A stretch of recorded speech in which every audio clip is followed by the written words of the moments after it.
Sibir'də 6 sot torpağın üzərində sahəsi 300 kvadrat metr olan 6 otaqlı möhtəşəm villamız satışa çıxıbdı. Gəlin baxaq.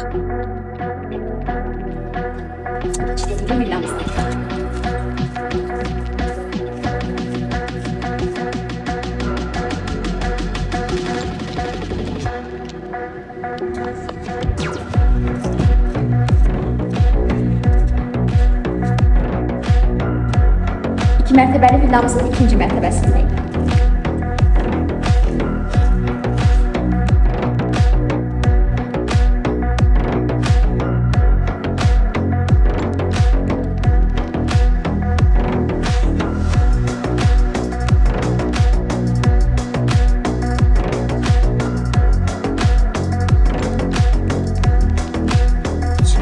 Villamız Polo Rezidensiya və Caspian Dreamliner'a mənzərəsi panoramik şəkildə açılır.